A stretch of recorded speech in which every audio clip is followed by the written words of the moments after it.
Thank you for coming today. Today, we continue to grieve the loss of Deputy Gary Chambliss.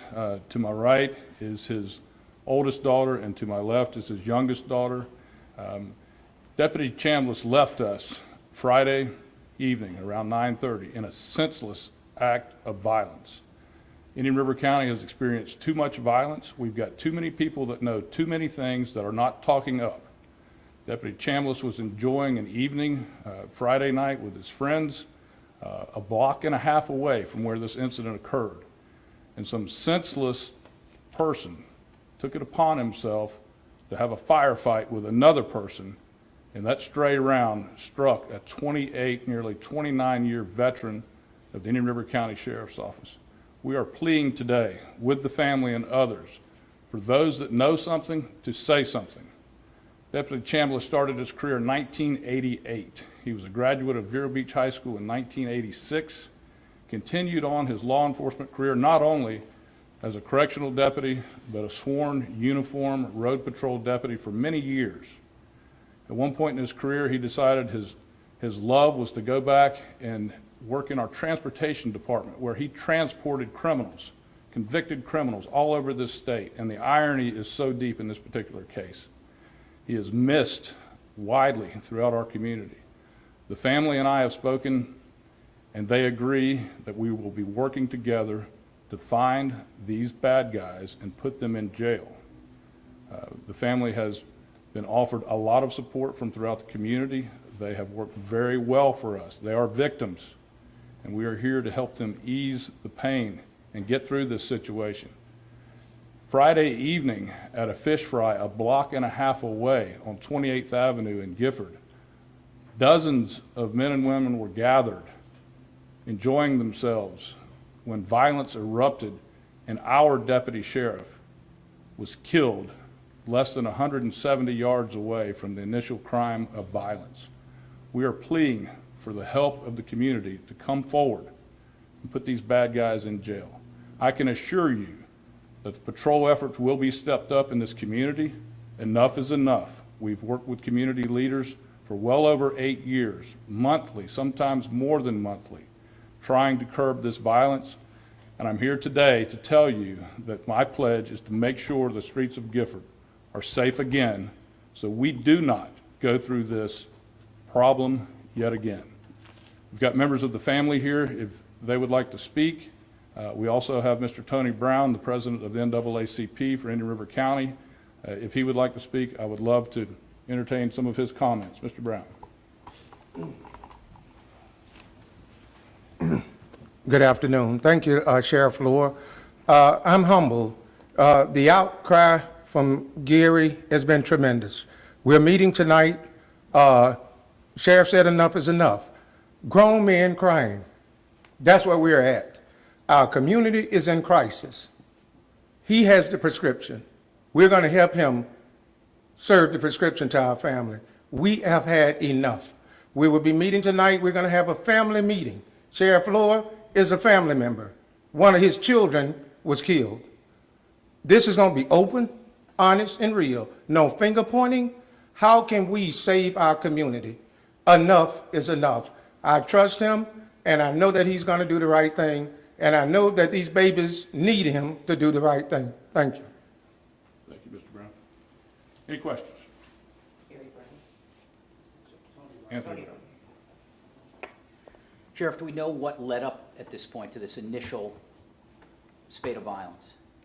It's still early in the investigation, but we believe that the parties that exchanged gunfire had some differences in the past. And I think this obviously elevated the situation or the relationship between the two. We have a tremendous amount of physical evidence. As you know, we have one of the state-of-the-art crime scene units throughout the Treasure Coast. I can assure you that all the forensic evidence will be processed, and there will be a bad guy or more in the Indian River County Jail. And Brianna, you see the outpouring for your dad, but yet we don't have the shooter in custody. What would you ask of the community right now? To tell who killed my dad, so me and my sister and my family can get justice. That's it. I just want the killer caught. I'm sure for many years you probably worried when he was on the job, something would happen to him. Mm-hmm. How are you all doing? We're doing how we could do. We just lost our dad. So how do people expect us to be doing? Further? Is it frustrating that in a lot of these cases, you don't get the help that you need? Is that?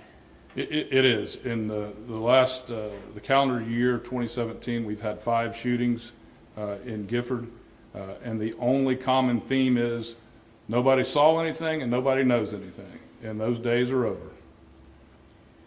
Those shooting numbers over, so it's 17. 2017 so far this year. Yes, 5 sir. shootings. And Deja, did you want to say anything about your dad? Sheriff, how do you propose to implement that? Those days are over, no snitching? It's a tactic that we've used in the past. It is a force multiplier. I can assure you that any extra dollars that the Indian River County Sheriff's Office has will be put in play. I can also assure you, come the next budget cycle, I will be asking for additional dollars and additional manpower. Currently, in 2017, we're operating on the same amount of manpower that we had in 2006. We've been patient getting through the recession, but to be quite frank with you, our population has grown enormously and our manpower has been stagnant.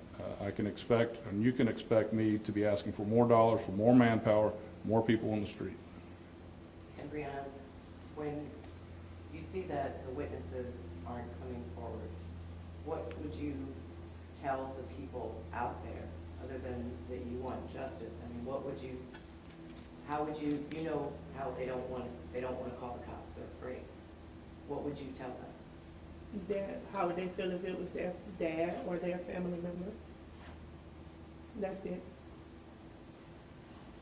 And Sheriff, the odds of this tragedy happening were just immense. I mean, you're saying Sure. 100, 120 yards away is Yeah. where this bullet came from? Yes, sir. Over 160 yards away. If you can imagine, nearly 2 street blocks where Deputy Chambliss was standing in the driveway at an unrelated, he wasn't at the fish fry, and the chances of that projectile striking him that far away at that particular angle is completely, those odds are enormous.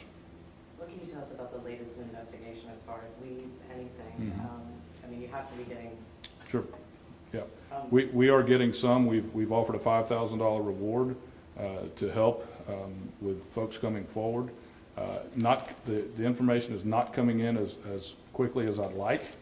Hopefully tonight's meeting as well, that will stimulate that.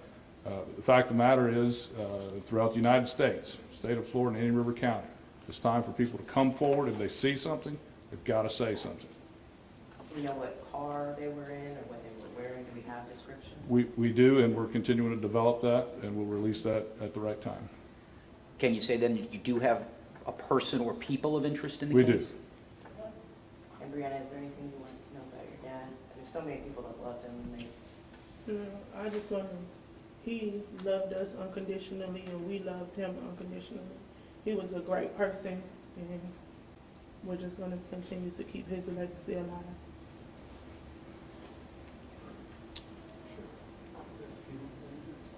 Yes. Friday evening, we will be having a viewing in Wabasso, at the Wabasso Church of God, I believe. Friday evening, the Vero Beach High School class of 1986 will be having a gathering here in Vero Beach. And then Saturday morning at 11 a.m. Will be the formal funeral for Deputy Chambliss at Central Assembly Church on State Road 60. Thank you for your time and thank you for your patience.